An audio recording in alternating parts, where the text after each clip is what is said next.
नमस्कार, मैं हूं राजू और आप देख रहे हैं आपकी खबर।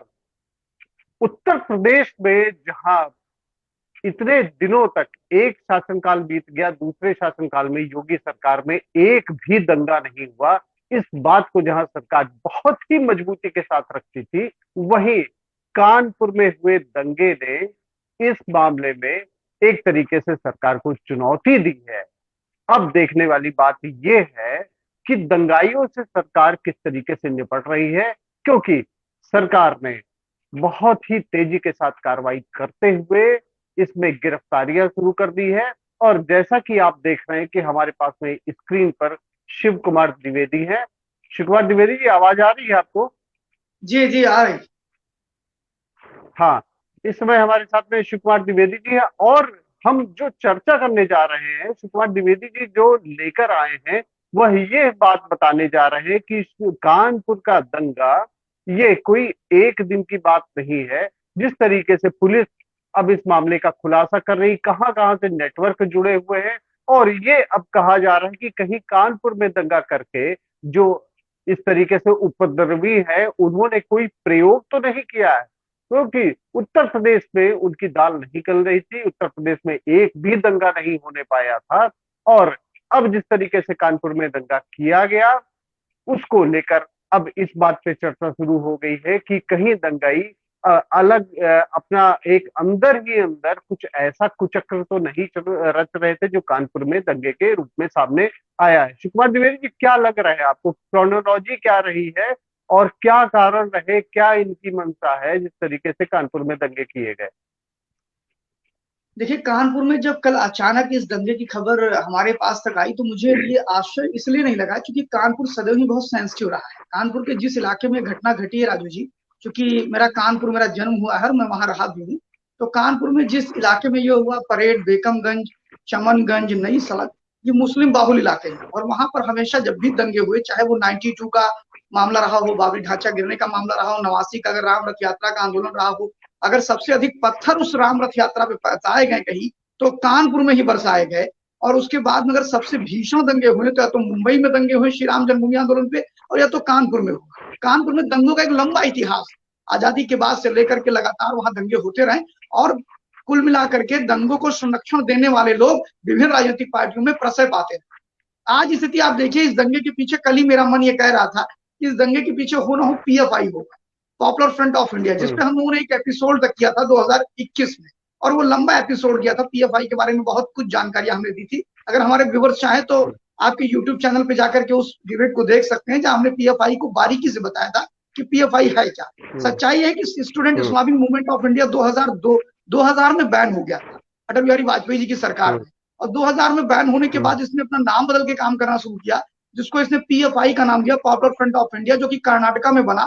और केरला, कर्नाटका, तमिलनाडु, आंध्र प्रदेश, इन राज्यों में उसका बहुत ही जबरदस्त नेटवर्क है। और उसकी जो पॉलिटिकल विंग है एसडीपीआई, आज बड़ा आश्चर्य हुआ जब ये हाशमी पकड़ा गया, जो कि कल के दंगे का मुख्य आरोपी है। और हाशमी के साथ अभी एक नदीम कुरैशी का भी नाम आ रहा है, वो भी समाजवादी पार्टी से उनका संबंध बताया जा रहा है। और जो हाशमी है, आपको सोचने की बात यह है कि राजू जी, हाशमी जो है ये सीए के और एनआरसी के विरोध में भी यही उसका रहा था।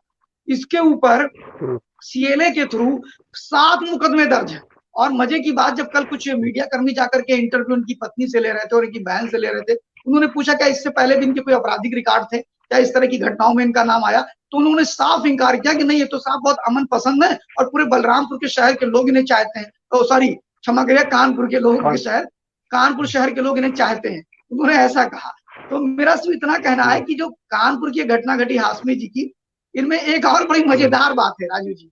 उन्होंने पूछा, एक हम्म। मीडिया कर्मी ने, मतलब मुझे बड़ी हंसी आई उस बात पे। मीडिया कर्मी ने पूछा कि ये बताएंगे कि आपके भाई साहब करते क्या है। जब जो हम्म। हाशमी से पूछा गया उसकी बहन से, तो उन्होंने कहा मेरे भाईजान समाज सेवा करते हैं। अब मुझे बताइए हम्म। कि क्या सिर्फ समाज सेवा से कोई व्यक्ति जीवन यापन कर सकता है क्या? मुझे एक चीज बताइए, अभी रूही इंडस्ट्री जो नई सड़क में है, उसी एरिया में आती है, उस पर अभी छापा मारा गया है। हम्म। इसके अलावा 32 लोग हम्म। अंदर जा चुके हैं। और मजे की बात देखिए हम्म। कि पता नहीं क्या बात है, ये संयोग कहे या दुर्संयोग कहे, कि जो भी ऐसे आरोपी हैं, चाहे आप क्या नाम है, ताहिर हुसैन की चर्चा करिए तो आम आदमी पार्टी से निकल के चला आता है। अमानतुल्ला खां की बात करिए तो आम आदमी पार्टी से निकल के चला आता है। उत्तर प्रदेश के अंदर अगर कानपुर के दंगे की चर्चा करते हैं तो नदीम कुरैशी जो है वो समाजवादी पार्टी का बड़ा नेता कहलाता है, पार्षद है। उसके अलावा जिस हम जो मुख्य आरोपी है इसका, क्या नाम है, हयात जो है, हयात हाशमी, वो भी मूल रूप से कांग्रेसी निकल के आता है। इसके अलावा विभिन्न प्रकार के ऐसे संगठन जो है जो ऐसी गतिविधियां करते हैं। अब आप देखिए, एक सबसे बड़ी चीज देखिए आप, जिसका मैं अक्सर कभी अपने मन में गुस्सा रहता हूं कि ये क्या स्थिति है, PFI, popular front of India. मेरे मन में कल ये बात आई थी कि पीएफआई का इससे जुड़ाव हो सकता है। अब ये बात मैं क्यों कह रहा हूं कि पीएफआई इससे जुड़ी रही होगी, और मैं जो कह रहा था वही आज प्रेस कॉन्फ्रेंस करके बताया भी जा रहा है कि साहब पीएफआई के कुछ ऐसे सामग्रियां मिली। पीएफआई के फ्रंटल ऑर्गेनाइजेशन, आपको बता दूं कि पीएफआई का सेंट्रल फ्रंटल ऑर्गेनाइजेशन जो है वो कैंपस फ्रंट ऑफ इंडिया है। कैंपस फ्रंट ऑफ इंडिया जो है, जिस तरह अखिल भारतीय विद्यार्थी परिषद, एनएसयूआई और अन्य संगठन विद्यार्थियों के बीच में काम करते हैं, ऐसे कैंपस फ्रंट ऑफ इंडिया विद्यार्थियों के बीच में काम करने के लिए बनाया गया। और जो भी हिजाब आपने प्रकरण सुना था कर्नाटका में, वो कैंपस फ्रंट ऑफ इंडिया यानी कट्टरपंथी मुस्लिमों के संगठन का एक छात्र विंग है जो ये आंदोलन चला रहा था। लव जिहाद भी यही लोग चला रहे थे। सीरिया में आतंकियों को एक्सपोर्ट करने का काम इंडिया से यही पीएफआई के लोग कर रहे थे। और आज हाशमी के पास पीएफआई के इन संगठनों के दस्तावेज मिले हैं, यानी उनकी साहित्यिक सामग्री मिली है। यानी कैंपस फ्रंट ऑफ इंडिया का मिला, एआईआईसी का मिला, इसके अलावा आपको बता दूं कि आरएफआई का मिला, और एक आपने सुना होगा संगठन SDPI, social Democratic Party of India, ये उनका राजनीतिक संगठन। और वह राजनीतिक संगठन दक्षिण में बहुत हावी है, जिसमें आपने तहसीम रहमानी अक्सर टीवी डिबेट में आते रहते हैं, वो उसके राष्ट्रीय महासचिव हैं उस संगठन के, उसके भी दस्तावेज मिले हैं। और ये सभी के सभी निजाम मुस्तफा लाना चाहते हैं। ये सब के सब भारत में निजाम मुस्तफा के माध्यम से गजवाए हिंद का समर्थन करते हैं। ये सब के सब लोग कहते हैं कि नहीं साहब, सीरिया जैसा यहाँ भी शरिया कानून लागू होना चाहिए। ये वही लोग हैं जो सीए का विरोध करते हैं। ये वही लोग हैं जो है जो कश्मीर का, सारी बातें छोड़ दीजिए। इतनी बातें मैंने बोली कि पीएफआई की चर्चा करी, पीएफआई के फ्रंटल ऑर्गेनाइजेशन की चर्चा करी, जिसको इसके मुख्य आरोपी हाशमी जो है वो पूरा कंडक्ट कर रहा था, चला रहा था। यानी आप समझ सकते हैं कानपुर बारूद की ढेर पे है। और ये पहली घटना नहीं है, इसके पीछे भी आप जाइए। हम जब बात करते हैं सीए की, पार्लियामेंट ने 2019 में 3 बड़े काम किए थे। 3 बड़े काम में कौन से किए थे? पहला तो काम न्यायालय ने किया था, श्री राम जन्मभूमि मंदिर के निर्णय आया जो कि 2019 में। उसके बाद हमने 5 अगस्त 2019 को 2 बड़े काम किए। वो क्या किए थे? 5 अगस्त 2019 में हमने एक सबसे बड़ा काम किया था, क्या आपने देखा होगा कि 370 को हटाया, और हमने यूएपीए लॉ में परिवर्तन किया। तीसरा, हमने सीए का कानून लेकर के आए। जब इसको लेकर के आए तो पूरे देश में एक बूंद रक्त कहीं नहीं गिरा था। और आपको यह बड़ा ही गर्व का विषय होना चाहिए कि योगी आदित्यनाथ जी की सरकार के नेतृत्व में उत्तर प्रदेश में एक रक्त का कण नहीं गिरा, जिसमें 3 बड़े निर्णय, चाहे वो सीए का निर्णय हो, 370 का निर्णय हो, राम मंदिर का निर्णय हो। और तब इन्होंने लिटमस टेस्ट किया था, यानी प्रयोग किया था कि क्या उत्तर प्रदेश जो हमेशा दंगा प्रदेश कहा जाता था, उत्तर प्रदेश जो पिछड़ा प्रदेश कहा जाता था, तो हम यहाँ दंगा कर सकते हैं, अनुकूल परिस्थिति है कि नहीं है। इसको मापने के लिए एक साथ 36 जगह पर 19 नवंबर 2019 को इन्होंने आतंक फैलाया था सीए के नाम पर। इन्हें पता था, बाखूबी पता था कि उस सीए से भारत के एक भी मुसलमान प्रभावित नहीं होंगे, चाहे वो अपने हाथ में पाकिस्तान का झंडा लेके ही क्यों ना। और ऐसा हुआ।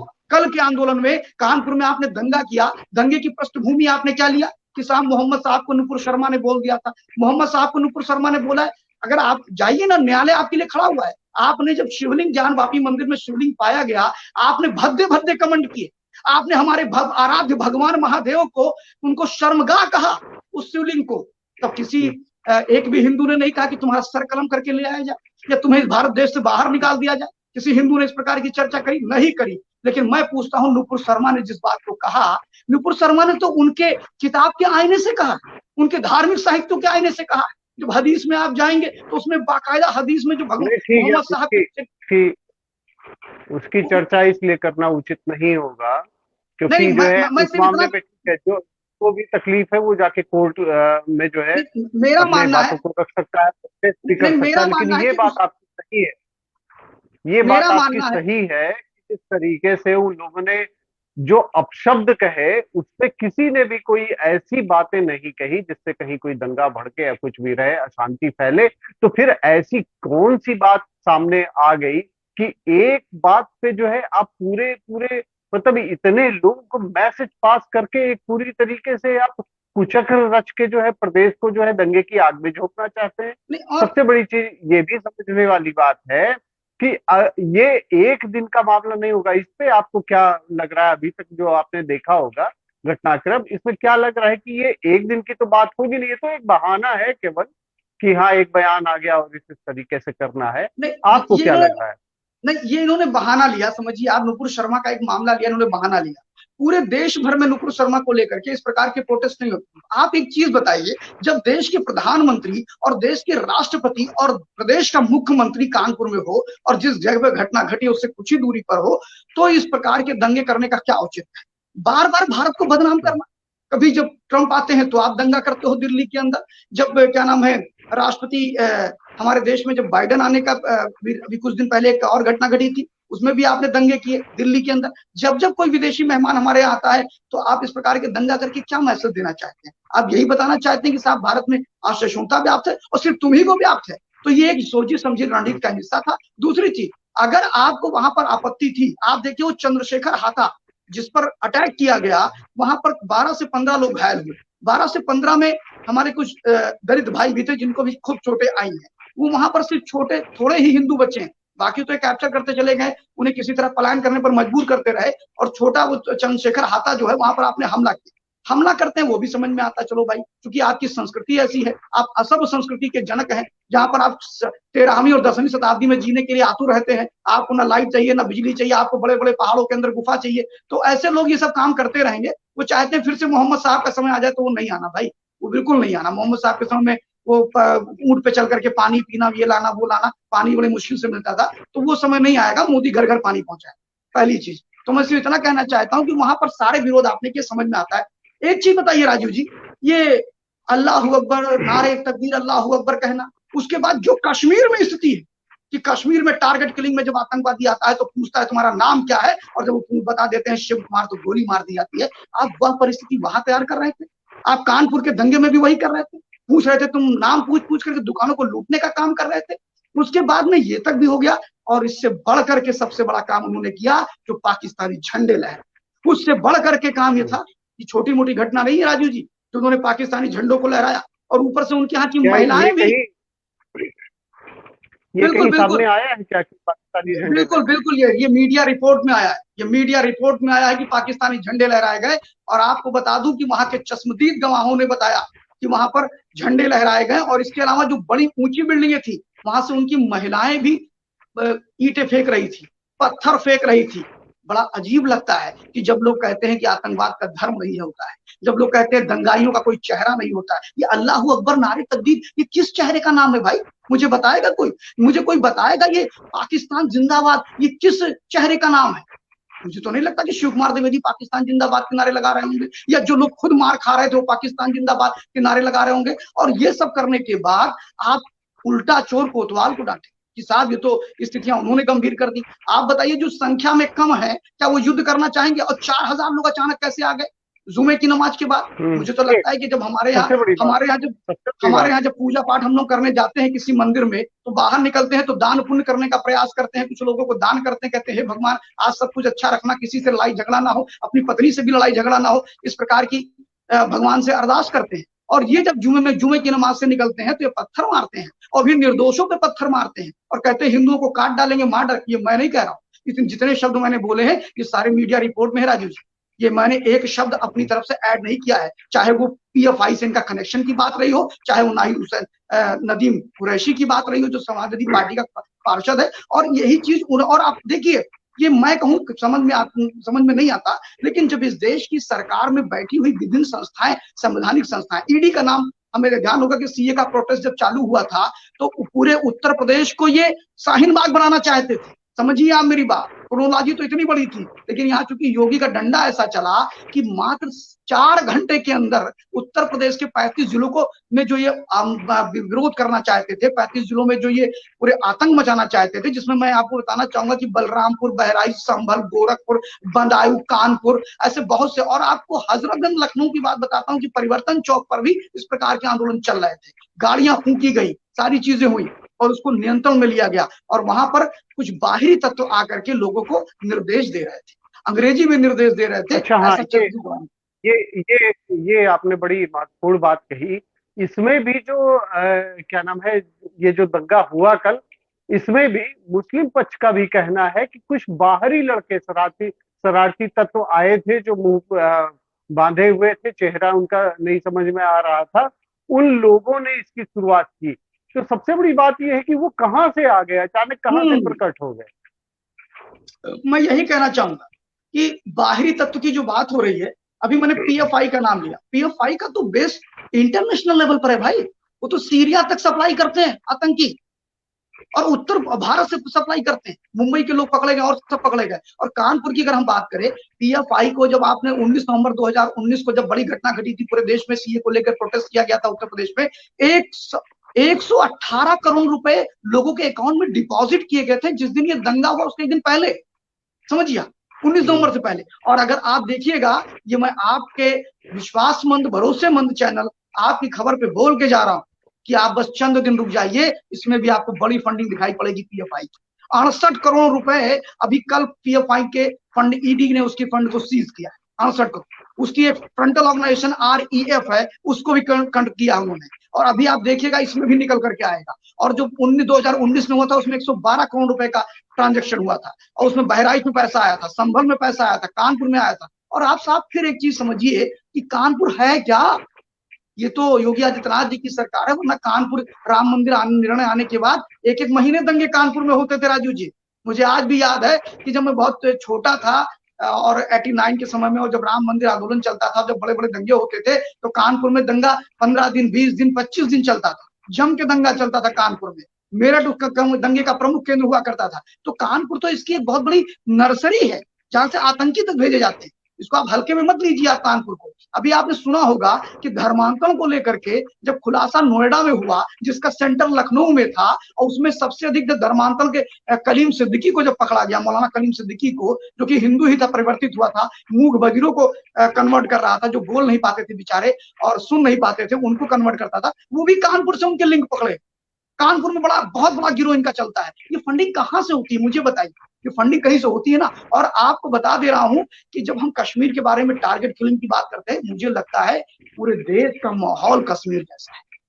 पूरे देश का माहौल कश्मीर जैसा बनाना चाहते हैं लोग। और वो लोग, अब मुझे एक बड़ी अजीब बात लगती है कि एक तबरेज मर जाता है चोर तो बड़ी दिक्कत होती है, अखलाक मर जाता है बड़ी दिक्कत होती है। इस देश के अंदर जब आज इतने बड़े दंगे हो रहे हैं, बेवजह हिंदुओं पे हमले हो रहे हैं, वहां राहुल भट्ट मारा जा रहा है, रानी बाला मारी जा रही है, वहां का एक प्राइमरी शिक्षिका, जब जम्मू कश्मीर में मारे जा रहे हैं, या कानपुर में दंगे किए जा रहे हैं, या दिल्ली में रामनवमी जुलूस पे हमले किए जा रहे हैं, या करौंदा पे हमले किए जा रहे हैं, जोधपुर में हमला किया जा रहा है, खरगोन पे हमला किया जा रहा है, मैं पूछता हूं कि जो सेकुलरिज्म के चैंपियन है वो कहां गए? क्यों नहीं दिखाई पड़ते राहुल गांधी जी, जो सहिष्णुता की राग लापा करते थे? क्यों नहीं दिखाई पड़ते अरविंद केजरीवाल जी? क्यों नहीं दिखाई पड़ती मायावती जी? और अखिलेश यादव से सिर्फ एक बात कहना चाहता आपके माध्यम से, और इसको जो मेरे व्यूवर्स देख रहे हैं वो उसको सेव करके रखें। एक दिन ऐसी स्थिति आएगी, जो अखिलेश यादव आज इनको मन बढ़ा रहे हैं, जो इनके पीछे खड़े हैं, इनके पिताजी ने इनका मन बढ़ाने के लिए हजारों कारसेवकों पे गोलियां चलाई थी, वो अब सपना छोड़ दे सत्ता में आने का, क्योंकि ये खुद अपने दल को प्रमोट कर रहे हैं। ये जो अभी घटना घटी है कानपुर की, इसमें जो एसडीपीआई के डॉक्यूमेंट्स पाए गए हैं, Social Democratic Party of India, Owaisi से ज्यादा तगड़ी पार्टी बन के उभरेगी Social Democratic Party of India. आपको राजू जी मैं कहना चाहूंगा कि आपके ही चैनल्स पर मैंने जब 2020 में कार्यक्रम पीएफआई पे किया था, जिसमें हमारे यहाँ विस्फोट हुआ था बलरामपुर में, और मैंने आतंकियों को लेकर के किया था, तो उसमें मैंने बताया था कि पीएफआई का अपना फंडिंग मॉड्यूल चलता है, अपना इस्लामिक बैंक चलता है, जिस पर एक एफआईआर दर्ज हुई कर्नाटका के अंदर। पीएफआई का अपना फंडिंग मॉड्यूल है, पीएफआई के अपने 3-3 न्यूज़पेपर हैं, पीएफआई की अपनी 4-4 वेबसाइट्स हैं, और पीएफआई इतना कट्टर ऑर्गेनाइजेशन है जो अपनी एसडीपीआई, जो कि भारत निर्वाचन आयोग में वो नॉम, मतलब वहां से उसने लिया है ना, तभी तो चुनाव लड़ रहा है, भारत निर्वाचन आयोग में दर्ज है एसडीपीआई। एसडीपीआई एक दिन रिप्लेस करेगा समाजवादी पार्टी। जो मैं बोल रहा हूं, अगर समाजवादी पार्टी के लोग भी सुन रहे हैं तो इसको सुने, समाजवादी पार्टी को एसडीपीआई रिप्लेस करेगा। ओवैसी पर उसको विश्वास नहीं है, लेकिन एसडीपीआई पर विश्वास है, क्योंकि एसडीपीआई को देवबंदी वहाबी विचारधारा के कट्टरपंथी मुसलमानों द्वारा पोषित किया जा रहा है, और वही यहां से सीरिया तक लोगों को भेजने का काम करते हैं। वो एक ऑथेंटिक ऑर्गेनाइजेशन है कट्टरपंथी मुसलमानों के लिए। और आपको बता दे रहा हूं कि कुछ दिन बाद समाजवादी पार्टी की जमीन जा रही है, क्योंकि वह एक बड़ा कट्टरपंथी मुसलमान जो उत्तर प्रदेश की 157 सीटों पर प्रभावित है, 157 सीटों में अपने विधायक ला सकता है, वो जब चाहे तब ला सकता है। वो 157 सीटों पर एसडीपीआई नेक्स्ट 2027 में आपके यहाँ चुनाव लड़ेगा। आप देख लीजिएगा राजीव जी। और ये जो मुंगेरी लाल के सपने देख रहे हैं माननीय अखिलेश यादव जी, उनको विचार करना चाहिए कि इनको पीछे से समर्थन मत दे, कल वो कहीं के नहीं रह जाएंगे। एक कहावत है घर का, तो वो मैं नहीं बोलना चाहता, लेकिन जिस प्रकार मुस्लिमों को प्रशिक्षण देना, मुसलमानों के पीछे लगे रहना, ये उनके लिए भी, क्योंकि वो उनको भी पसंद नहीं करता। मैं एक छोटा सा उदाहरण देना चाहूंगा, क्योंकि मुझे लगता है कि बोलने का अवसर नहीं है, लेकिन फिर भी बोलना पड़ेगा। ये सिर्फ अखिलेश यादव और उनके जो आसपास हमारे उनके कार्यकर्ता हैं वो सुने इस बात को, कि जब राष्ट्रीय राम जन्मभूमि का निर्णय आया तो एक कटसी होता है। जैसे अभी आप मेरे बहुत बड़े शत्रु हैं राजीव जी, मेरी पटती नहीं है, लेकिन अगर मान लीजिए किसी सामाजिक समारोह में मिल गए तो क्या करेंगे? आपको गाली देना शुरू कर देंगे क्या? तुम्हारी स्वाभाविक है कि राजीव जी नमस्कार करेंगे, उसके बाद हाथ मिलाएंगे, वो अलग बात है, थोड़ी देर बाद कहीं चले जाएंगे, इतना ही तो होगा ना। ऐसे ही श्री राम जन्मभूमि का निर्णय आने के बाद जब माननीय अखिलेश यादव जी ने ट्वीट किया कि श्री राम जन्मभूमि के शिलान्यास कार्यक्रम की हार्दिक शुभकामनाएं, आपको विश्वास नहीं होगा राजीव जी कि बड़े बड़े मौलानों ने उस पर टिप्पणी की और इन्हें काफिर तक कहा। आपको लगता है कि चाहे जब एसडीपीआई यहां पर स्टैंड कर जाएगी, जिसकी कानपुर में न्यू हाशमी ने रखी है, हाशमी ने रख दी है, आपको लग रहा है कानपुर, मैं कह रहा हूं गोंडा, बलरामपुर, बहराइच, श्रावस्ती, लखीमपुर खीरी, ऐसे उन हर जगह पर जहां मुसलमानों की आबादी 30 से 40% की ग्रोथ पे है, हर जगह पीएफआई अपना काम कर रही है। और आप बताइए कैंपस फ्रंट ऑफ इंडिया, अभी आपने कल की घटना सुनी होगी, कल की घटना चित्रकूट में घटी है। चित्रकूट में एक दलित बेटी के साथ, नाबालिग बेटी के साथ, कक्षा 6, 7 या 8 में पढ़ने वाली बेटी है, मैं एग्जैक्ट थोड़ा भूल गया, 7-8 में, उसके साथ कल बलात्कार।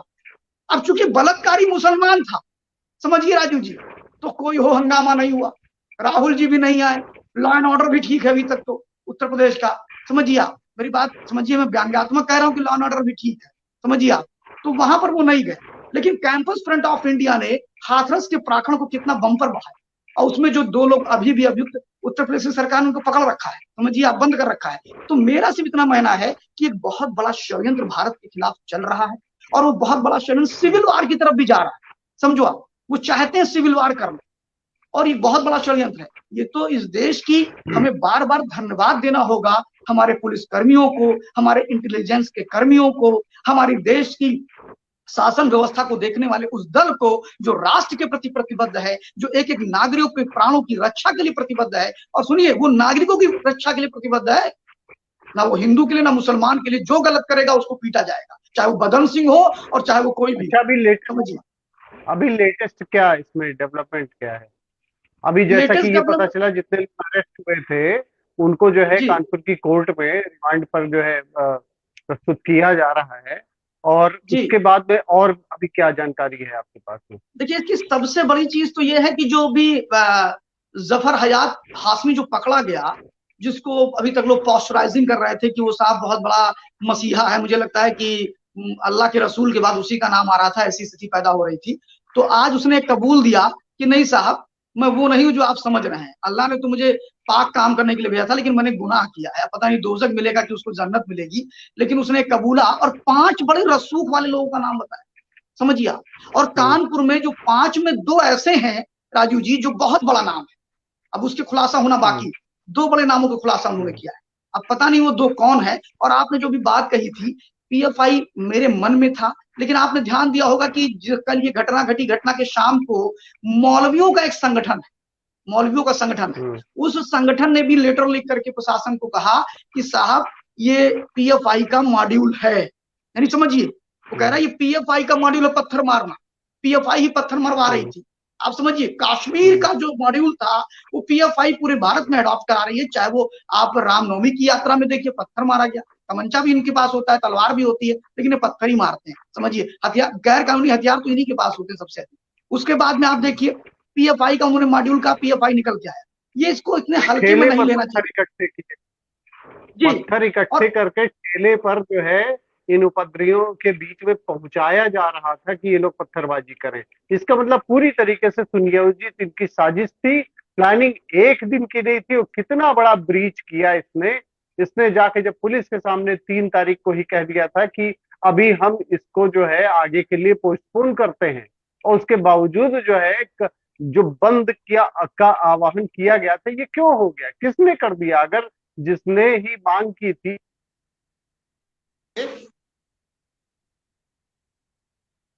जी, आवाज आ रही सर? आवाज आ रही है आपको? हेलो? हेलो? हेलो। हाँ, आवाज आई? आवाज अभी मेरे ख्याल से कहीं कुछ। हेलो, आवाज आ रही? हेलो? हेलो? हेलो? आवाज आ रही है क्या? आपकी तो आ रही है। आप बोलिए। नहीं, आवाज नहीं, मुझे नहीं आ रही है। अच्छा अच्छा। तो मैं सिर्फ इतना कहना चाहूंगा कि इसमें जो हाशमी है, उसने जितने भी लोग इसमें जुड़े हैं, मतलब उसमें से एक मीडिया में जब भी रहा, उसने मीडिया को प्रमोट करने का काम किया, उन्होंने अपना यूट्यूब चैनल बनाया और अपने हिसाब से खबरें मेक करने का काम किया, यानी सरकार को बदनाम करना, मुसलमानों को बड़ा मजलूम दिखाना, मुसलमानों को और सब दिखाना। इसके अलावा देखिए, छोटे छोटे उन्होंने मुस्लिम संगठन बना रखे और उस फाउंडेशन और मुस्लिम संगठनों के माध्यम से एक बड़ा व्यापक बदलाव कर रहे हैं। आप देखिए, छोटे छोटे मुस्लिम संगठन बना करके वो व्यापक बदलाव करने का प्रयास कर रहे हैं और उनका उद्देश्य बड़ा पवित्र नहीं है राजू। उनके उद्देश्य में कहीं ना कहीं द्वेष लग रहा है, उनके उद्देश्य में कहीं ना कहीं एक पीड़ा लग रही है, उनके उद्देश्य में कहीं ना कहीं एक वो देश को जलाने की आग दिखाई पड़ रही है। वो भारत को एक एक ऐसे देश के रूप में परिवर्तित करना चाहते हैं और खासतौर उन्होंने योगी सरकार को टच करके देखना चाहा कि भाई चलो 5 साल तो मानते हैं कि इन्हें हिंदुओं को थोड़ा अपनी तरफ प्रभावित करना था, इसलिए ऐसे कुछ कदम उठाएंगे लॉ एंड ऑर्डर को लेके, तो एक बार और चेक कर लेते हैं। तो ये चेक करने का भी प्रयास था इनका और उसमें योगी सरकार ने इनको बता दिया कि मुझे चेक मत करिए, वरना इतने चेक लगाऊंगा कि ध्यान नहीं आएगा। चलिए, अभी कुछ मेरे ख्याल से कोई टेक्निकल इशू हो गया, आवाज नहीं आ रही है। जी जी। और टेक्निकल इशू के कारण अभी इस सेशन को जो है समाप्त करना पड़ेगा। लेकिन जिस तरीके से शिव कुमार द्विवेदी जी ने जानकारियां दी है, पूरा क्रोनोलॉजी बताया है, और ये बात सही है कि पहले से ही अंदेशा इस बात का था कि ये कोई छोटी मोटी घटना नहीं है कि बस जुमे की, जैसा कि शुरू में आ रहा था कि जुमे की नमाज पढ़ने आए और उसके बाद में बाहर निकले तो दंगा फैल गया। ऐसा कुछ नहीं था। जो अभी तक की पुलिस की जांच में आ रहा है, जो मीडिया रिपोर्टें आ रही हैं, उसमें यह आ रहा है कि ये बहुत बड़ी साजिश थी और इसकी प्लानिंग बहुत पहले से रची गई थी। इसमें कई बड़े लोगों का हाथ भी शामिल था, जो कि अब धीरे धीरे मामले निकलकर सामने आ रहे हैं। और जिन लोगों का मामला सामने निकल कर आ रहा है, जिसको परिवार बताता रहा है कि ये समाज सेवा का काम करते रहे हैं, जनता को ऐसे लोगों से बहुत जागरूक रहना चाहिए, बहुत ही सतर्क रहना चाहिए। ये सफेद पोश है जो ये समाज सेवा के नाम पर दंगा फैलाने का काम करते हैं। शुक्र है कि उत्तर प्रदेश में योगी सरकार है जो बहुत ही कायदे से जानती है कि इन दंगाइयों, उपद्रवियों से कैसे निपटना है। और यह बात सही है, कई सरकार ने जो है इस बारे में निर्देश भी पुलिस अधिकारियों को दे दिए हैं। और इस बात का हम लोग को विश्वास भी है कि यह सरकार बहुत ही बखूबी दंगाइयों के साथ निपटेगी और भविष्य में इस प्रकार का दंगा कोई भी प्रदेश में ना हो, क्योंकि प्रदेश की जो एक अच्छी तरीके से पहचान बन रही है, यहाँ पे निवेश बाहर के आ रहे हैं, उसमें ये जो साजिश करता है, दंगाई है, ये किसी भी तरीके से डेंट लगाने का काम करना चाहते हैं। तो ये बहुत ही आवश्यक हो जाता है, प्रदेश की जनता के लिए भी आवश्यक हो जाता है कि ऐसे दंगाइयों के साथ बहुत ही सख्ती के साथ निपटा जाना चाहिए, जिससे कि एक समाज में संदेश जाए जो पहले से भी गया था, फिर से जाना चाहिए कि दंगाई, एक एक दंगाई जिसके मन में दंगे का कहीं एक भी कीड़ा हो, तो वो ये समझ ले कि कम से कम उत्तर प्रदेश में दंगा करने के लिए, दंगाइयों के लिए कोई भी जगह नहीं है। आपकी खबर के दर्शकों का बहुत बहुत धन्यवाद, शिव कुमार द्विवेदी जी का बहुत बहुत धन्यवाद, जिन्होंने बहुत ही डिटेल में ये सारी जानकारियां दी है।